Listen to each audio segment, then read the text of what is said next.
I'd kind of like looked at personal training, and I'd been doing a lot of training and a lot of stuff in rehab and trying to get myself fixed. And I'd gone to Cyprus to do the training course, but I kind of worked it out. There wasn't one near me, so I was going to have to travel somewhere, and it kind of actually made sense that to be Cyprus for 12 weeks. One of my friends from university, they were opening a gym down in Kent, so I was living up north. So I went down there, and we had one of the most successful kind of openings in health club history at the time. And within 3 months of opening, was kind of like their lead personal trainer and the top one in the country. And yeah, it was all going kind of rather well. My friend left, and then the fitness manager left. I kind of went with him to turn around David Lloyd, get the personal training going there. But we hit our annual target in the first 2 months. It's not rocket science. It's the approach with people and having that opportunity in front of them and explaining how you can help them. Lots of people can go out and get a personal training qualification, but it's sort of similar to passing your driving test. It doesn't make you a good driver. You know, you need to apply a lot of other elements to it. So I guess, you know, you start understanding the mindset, especially what I'd kind of like been through, like what puts people off exercise. You know, it's addressing all those barriers to them achieving what they want to achieve that makes a big difference. They need to know the path to that. And most of the time that means breaking down some barriers or getting out their own way or whatever that looks like. So it's been able to kind of like address that and facilitate that. We kind of offered time like to have that kind of conversation. Previously, like a lot of personal trainings, you've got to kind of walk the floor and bump into someone and say, "Ooh, isn't the weather great or bad or whatever?" And there's only so many times you can have that sort of conversation with people, rather than being able to actually sit down and offer a formal setting where you can speak to someone. That wasn't something that we charged for, but it allows us to kind of demonstrate what we did. We also had other ways people kind of shut off to certain products. Personal training, that's not something for me. Done. Like, how are you going to break that down? But if you offer health assessments or nutritional consultation or all these elements which are actually personal training, they'll go, "Oh, I'll do that though." You can break the product sort of down for people, and it's all personal training, it's all coaching at the end of the day. We used to do a bit of sports massage and stuff, so injury therapy and stuff. So it was all like working on ways of getting people in front of you and working with them, being able to demonstrate what you could do for them, and then if you've done a good job, it just keeps going. But my friend was working with the guy who owns my gym now. The business wasn't doing particularly well. We asked him if he should maybe just sell it, cut his losses. He looked at it, he said, "No, just get someone who knows what they're kind of doing." So for some reason he thought that might be me. So I kind of came over to Ascot and I had a look at it and thought, yeah, we can do this. So we did. I kind of came in and turned it around for him and got given a stake, and then ultimately that kind of led on to him ultimately wanting to sell now that it was in a better position anyway. So I kind of sold out, bought back in, and we kind of went from there. But one of our biggest challenges is trying to explain to people bespoke without just saying that word, because lots of people can say these things. So we started saying we're more than just a gym, but then we started seeing it literally like pop up on other brands' slogans and stuff like that. And I was like, oh, that's interesting. We're kind of making waves, but you mean something different. You've got a restaurant and a sauna. No, we meant we've got this coaching element. We're more of a service-driven model, whereas most gyms are facilities. Whatever your membership looked like, it allowed you into the building, basically, with other gyms. Whether you were a huge super club with tennis courts and spas and everything like that, or you were just 24/7 unit. But either way, that's what you're paying for, is access, whereas with us, you were paying for access to us. And yeah, it's sort of this idea of bespoke, it is exactly that. It is a challenge. We cover a lot more than just exercise.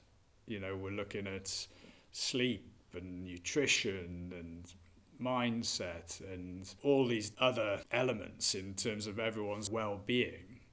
And what someone needs to focus on in that is going to be different from person to person.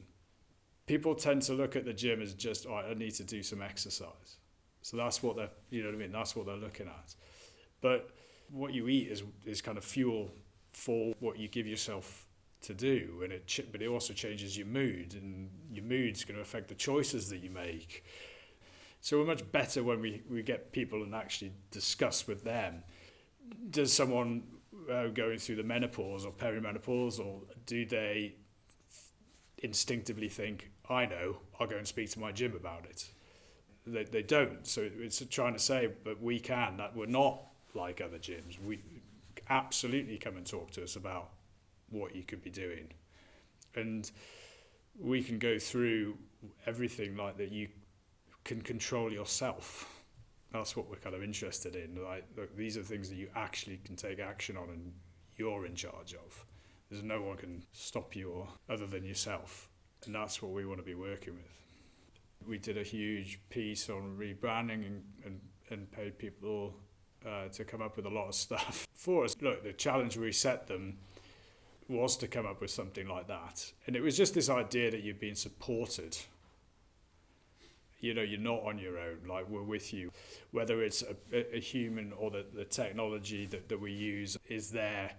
So you might not be face to face, that you can interact via the app, or we can see everything that you're doing. Everything's been recorded. So when we do see in person to person, we can address your concerns. We can address the results that you're getting or the activity that you're doing, and fine tune it and make it better, optimize it for you.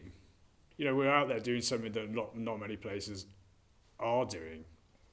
There's no big brand or something that you can make a comparison to. Oh, look, this is what we're like. We're us. You've kind of got gyms, like they've got personal trainers in them, and it's a business within a business, if you see what I mean. And so they'll have their own approach, and there's not many people kind of like linking it all together and pulling it together, and that's kind of what this whole coaching side's about. We do a lot ourselves, but we also have a lot of partners and experts in their own field, like we can point people towards if that's what they need. But we can still be like the hub, the center of all that, and controlling that. That's very much like a personal service. Gyms are kind of facility based. Personal trainers are to do with people, but they might not have a gym, or they might have a studio that they're working out of, or they're working out of someone else's gyms with their philosophies. Not, this is all encompassing, this is us, this is everything we do. We are a gym, we have got classes, we've also got all these other services available, nutritional testing, metabolic testing, lots of things, but the point of them, they're there as tools or services to help people achieve what they need. We've got to look at our values. Why wouldn't people want to see us? So there's a lot of people very nervous or not sure, or their head's already full of lots of misconceptions. So it is very much kind of almost like getting to know them and address them and trying to figure out where they are at on this journey. We're big fans of kind of like goal setting and testing and retesting. It's like, if you want to get a result, you need to know where you're at now. So we need to kind of get that baseline data, and part of that baseline data is understanding where they are at sort of emotionally as much as physically. So you've got to get their buy-in. So that's a big part of it, is building that relationship and you getting some wins. Goal setting is really important. They're very powerful, but you've got to get it right. Dreams and stuff like that are very, very important to have the big dreams. Like, no one achieved something that they didn't think possible, they hadn't dreamt about. But at the same time, for anything to happen, you need to break it down into like smaller actions. So you've got to break them down in much smaller, very achievable goals. And you just keep ticking them off and you keep winning and you build momentum. That is a very key element in it, is making sure you've set these things right. Whether that's just show up. Hey, do that for a month. Brilliant, well done. It doesn't matter what anything else happens. if we build that consistency, we can start optimizing it. Whoever can get you to actually buy into this, whatever this looks like, is going to be winning. If you're doing the things that we've recommended, then you're going to be in a much better place.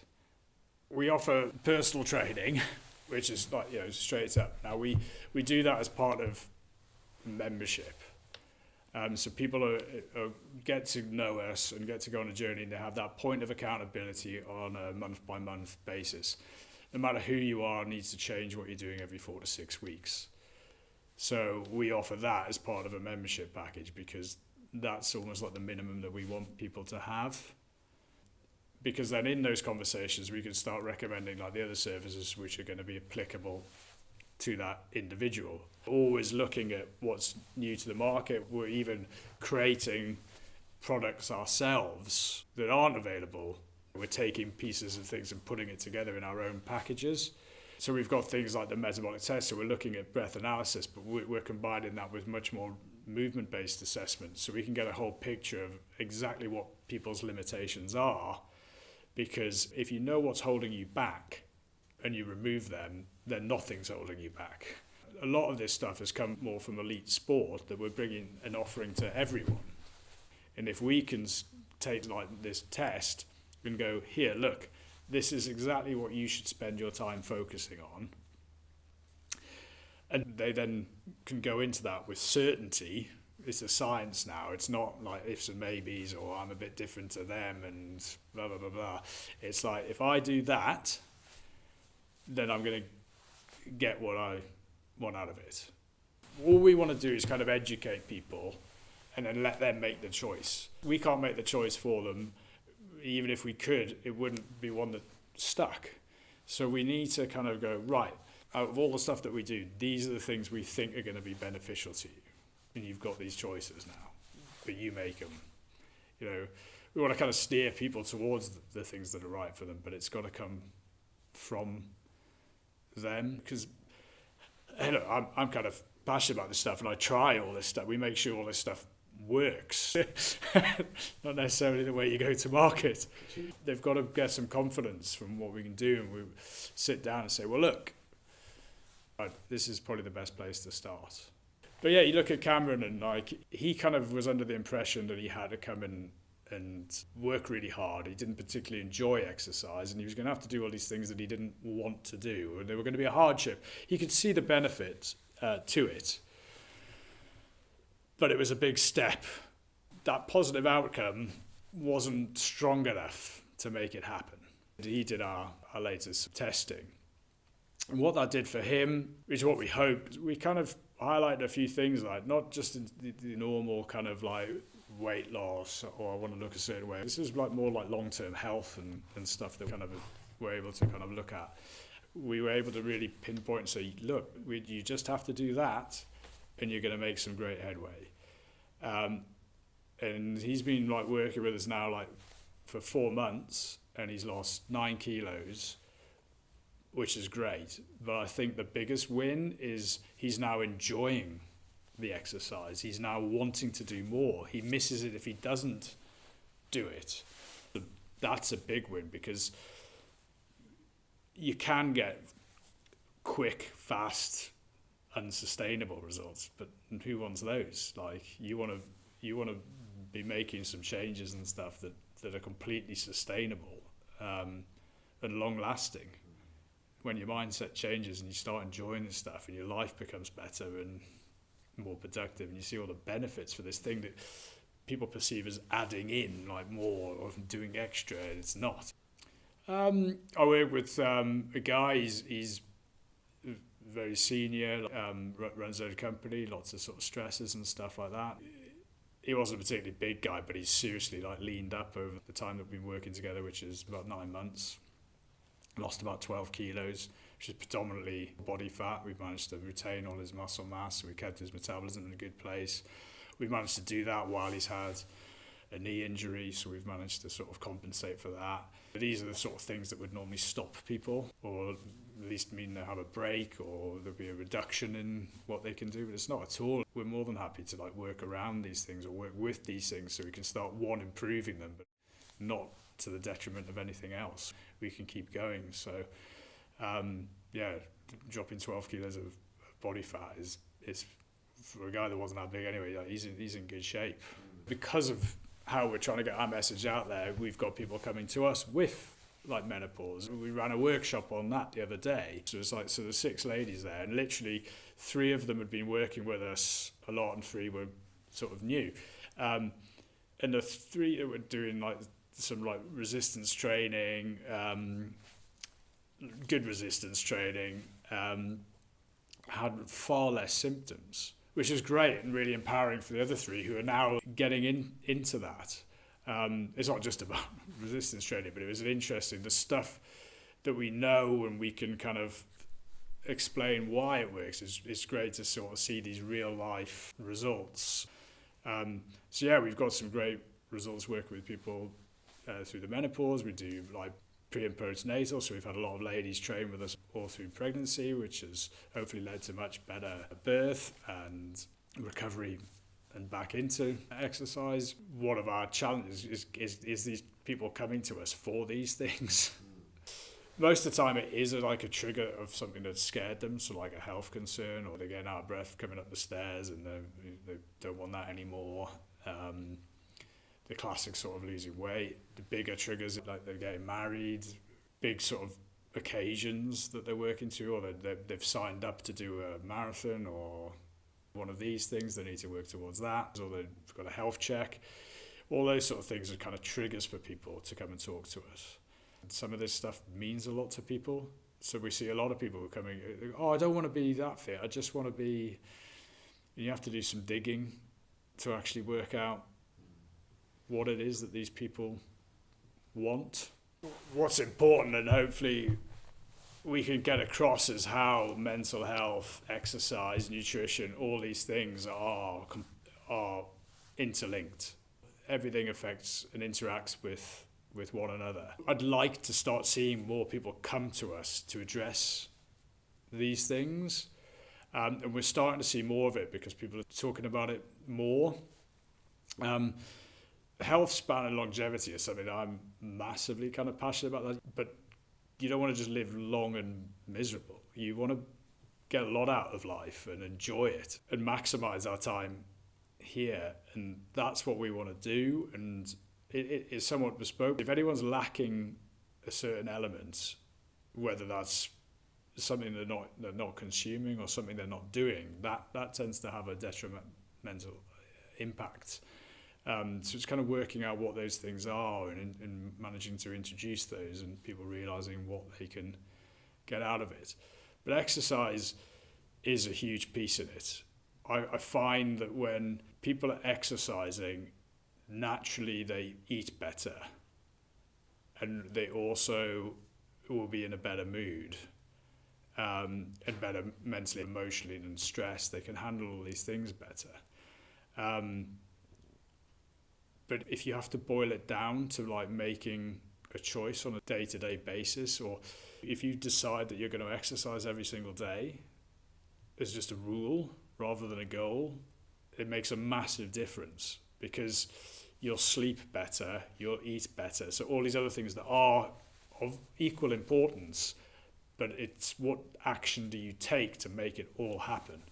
And I'm not saying you go out there and you train like hard and you're sweating every day, but it's just like, if you change your mindset for going, what does my today's exercise look like?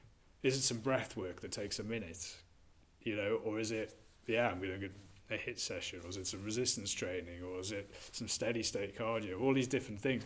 But if you change your mindset to going, what is my exercise today looking like? Not, I can't do my training, I'll double it up tomorrow, or what have you. It's far more powerful to go, right. And that's how I operate now. It's like, what is it that I'm going to do today? As I said, it's not that exercise is necessarily more important than the others, but as an action, I think it's up there with one of the best, because as I said, you'll eat better, sleep better, all these other things start falling into place off the back of that. One of the things we struggle with is like talking about the issues around bespoke, but that's it. There's different things depending on what people want to or need to hear. We've got 5 energy systems. We've got all these joints all over our body. They all need to move. We need to work all those energy systems. We need to fuel all that. So when it comes to eating, that's what you need to consume. If you're doing the right things, they're engaging, they make you feel better, it all stacks up while you're doing it. Like cold showers, they're not fun. You feel great afterwards. There's always a challenge. You try and be in a bad mood after a cold shower. It's like nearly impossible. Go for a 10-minute walk after you've eaten. It's not hard.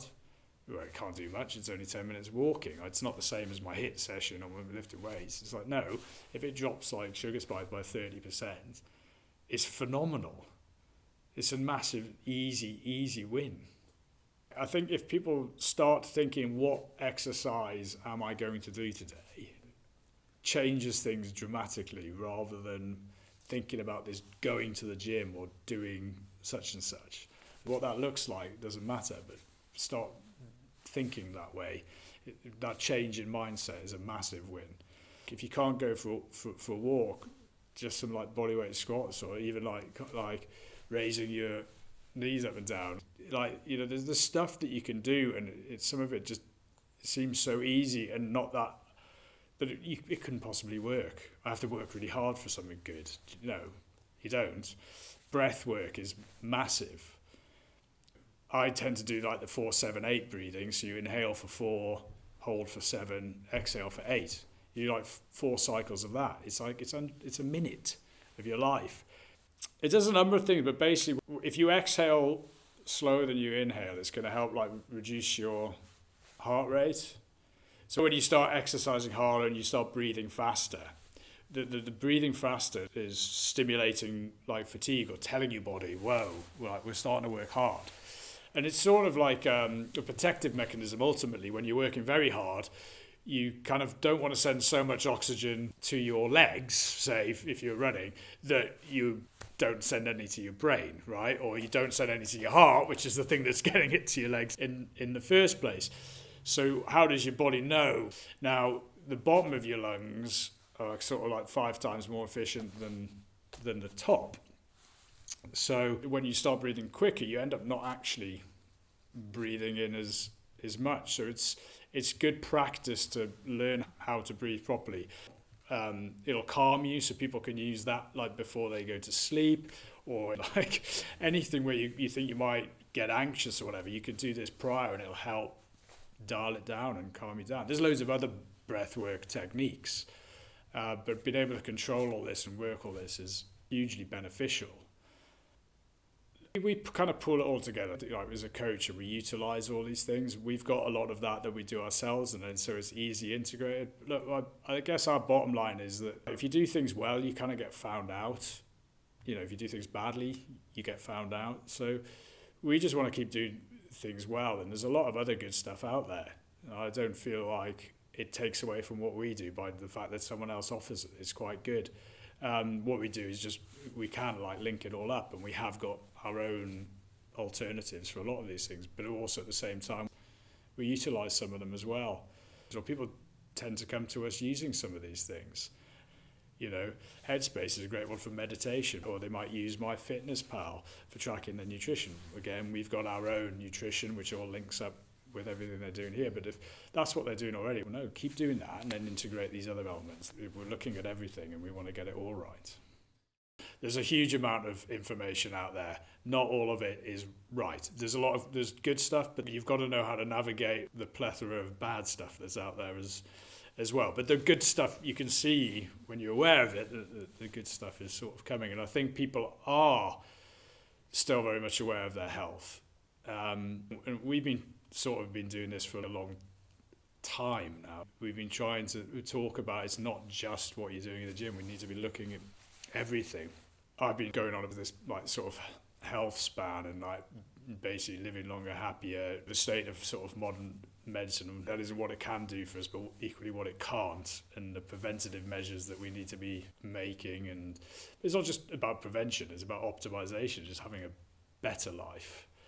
But I think you're starting to see that penetrate a bit. If you used to have gyms that had their fat burning zone and their cardio zone, and so people used to turn up because a lot of people wanted to burn fat, and they'd sit there plodding along. The reality is you have to do quite a lot of that. It's not particularly efficient with your time, and most people who even enjoy gyms find that side of it boring. So it wasn't really going to work. So then along comes the likes of HIIT and things like that, and these are the things that people were doing in lockdown. And it's very efficient use of your time. The thing is, people had a lot of time, and you don't need to be doing HIIT every day. Then it becomes almost detrimental. Like many things, it's all about balance. So, if we're working with someone who is exercising 5 times a week, they'll have a couple of HIIT sessions, and then they'll start putting in some of this, like the lower steady zone 2 work, which is equally good for your cellular health and mitochondrial density, which allows you to push the peaks harder. One of my big bugbears always is got this sort of divide between nutrition and exercise. Oh, well, it's X percentage this and so much percentage that. It's like they're hand in hand. They're totally interrelated. What you do will dictate what you need to eat, and what you eat will dictate your mood and what you need to do. It all works together. There's no apportionment, or even if you could sort of define it, don't, because you're getting in the wrong mindset. You're thinking, oh, well, if I get that right, then it doesn't matter about that. No, think about what you're doing, how you're moving, what you need to do. What are you missing out on? Because that's probably the thing that you maybe need to do. We're trying to discover your limitations, the thing that you want to spend your time on to have the biggest impact. We first of all actually look at all your range of motion, your mobility. If I give an example of why we're doing that, as we age, like we're going to start losing a bit of mobility, and one of that's in your rib cage. And the way we breathe is we basically open up that space, which creates a bigger volume, which allows the air in. That's how we breathe in. So the bigger this volume, the more air we can get in. If this starts being restricted, you can't. It's not like your lungs change size. Just as an example, I'm really struggling with my cardio, I need to do more. Whereas it could be that actually, no, if we just do a bit of thoracic mobility and get this rib cage moving a bit better, you'll be able to breathe better. We don't want someone then spending hours trying to get better by focusing on the wrong element and going, I'm different to everyone else. It's like, no, you just didn't know where to put your time and efforts. So we do range of motion. We then do your resting metabolic rate. People like that bit of the test. You basically just lie on your back and breathe.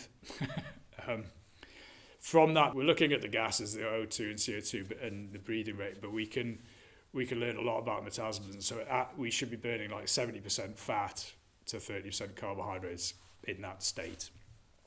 And if there's movement away from that, then there's issues with your metabolism that we can address. We do need to know what you've been doing previously, because if people's metabolism, it could be because they are not having enough, they've been on restricted diets for too long, they could do with more lean muscle mass, or they're doing maybe too much of one type of training to the detriment of another area in the body. But we know it's going to be one of those things, and we can pin it down based on their recent history, what that is. And it's like, well, that's what you need to do there. We'll also understand what calories they're burning off. There's a big thing about calorie counting, and people are like, well, don't count calories. Like, everyone tries to dumb it down and oversimplify. It's like, look, don't count calories if you don't know what you're counting. If you're not certain what you're putting in and you're not certain what you're putting out, what are you counting? But if you are certain about what's coming out and you get a much better handle on what's going in, it is maybe worth doing. You then got your active test, and that's taking you through all these energy systems right up to your maximum. The best thing to do it on is maybe what you do. If you're a cyclist, do it on a bike. If you're a runner, you run on a treadmill. Do you see what I mean? Because whilst it's assessing where you're at, it's also how good you are at that thing. But often if someone's, if you're running for the first time and you're wobbly and you're struggling to breathe, it's because those muscles are used in keeping you upright rather than just breathing. If people have been doing too much of a certain thing, where they can't, where they're struggling, be able to prioritise what they need to do and getting some real significant changes. You've got certain things that lead to certain results. We know that. So the normal person, though, goes, I need to exercise. And in a way, they kind of look at it all as if I'm sweating, I'm exercising. But they're all very different directions you can take that. It's like you absolutely, don't second guess this. We've got all these other, tests and stuff that we do, and that's the whole point of them, is doing things with certainty, especially things you maybe don't want to do. If you're going to do something that you're a bit out of your comfort zone, or you want to know that it's the right thing to do. The classics, like people don't want to lift weights if they think they're going to hurt themselves. They're certainly not going to push it hard to maybe where they need to if they're worried about that. And too many people don't address that point. People aren't going to do things that they're worried. I don't want to touch that. I'll suddenly look like Arnie. It's like, don't worry. But explain that won't happen. There'd be a lot of people very jealous if you could achieve it like that, even though you don't want it. The people who do will be a bit upset. And it's trying to explain that to people, like what certain things do and what outcome they should expect. Like a lot of things, managing expectations. It's very important. People need to know what is going to change. You're actually not fussed about your weight. You're fussed about size, shape, body fat. What do you see what I mean? So it's really important that we address and pin down what these goals are. Then where we can, the more we can test and stuff that we can offer. As science advances, as we develop our own stuff, we can go, look, it just helps us get people to adhere to what they need to be doing. That's probably what we've been trying to do for the last 20 years, is get better ways of communicating with people and being able to get them to do the things that they are going to benefit from. That's the sort of challenge, I guess, we've all set ourselves and what we keep on working towards. So as more things evolve, we'll investigate them, we'll keep creating stuff. But yeah, that's what these tests and stuff can do for us. They're just another brilliant tool of going, do this, here's why. Yeah. I genuinely would say, go and speak to a professional.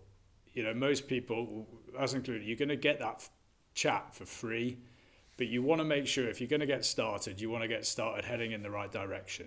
And if you start heading in the right direction, you'll end up where you want to be.